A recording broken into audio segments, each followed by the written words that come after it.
So at the end of chapters 1 and 2, we just take some time to think about our reactions to what we've read so far.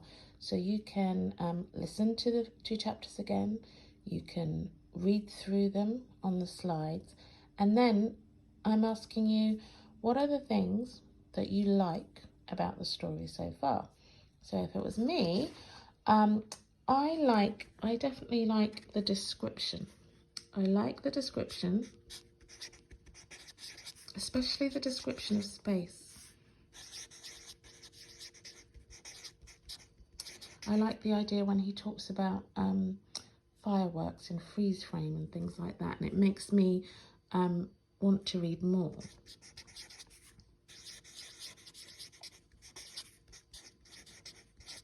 And I could write that on my sheet that I have, or type it on your sheet as you have it. You've got it on your Google Docs.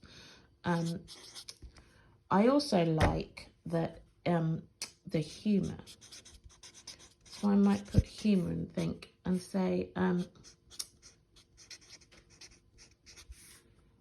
I think it's quite funny.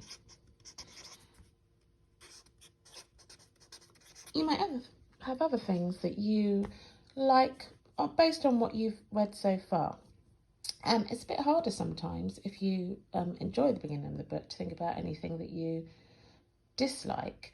And there isn't really anything that I dislike, but I could put myself in a position and say maybe somebody might dislike sort of not knowing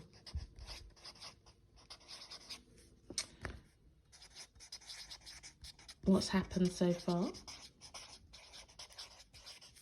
Sometimes when we read the beginning of a book, if we're lucky, there's nothing about that we dislike so far, and there's nothing wrong with leaving that blank. You don't have to make up something that you like or dislike. There might not be. This might be blank. This might be blank, or you might have something there. When on your sheet it asks you about puzzles, puzzles are kind of questions or things that you want to know. And this book starts with a lot of puzzles, I think. So one of my puzzles would be, well, how did a boy get into space? Who are the other people with him?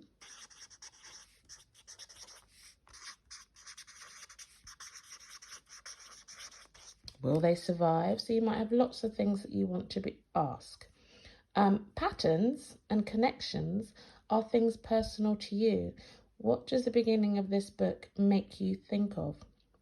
I know that for me, when I first read it, because it's a story about children in space, it makes me think of a film I saw a long time ago called Space Camp, because that's sort of about children being lost in space. But it might remind you of something else. Perhaps you've read another Frank Cottrell Boyce book. And so you can make connections between the things that you know. So that's a bit more personal to you. So on your sheet, you're just thinking about you personally and how you've reacted to the book.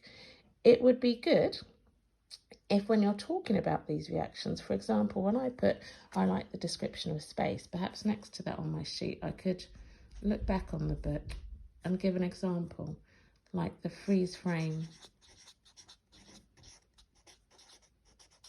fireworks as an example of what I like.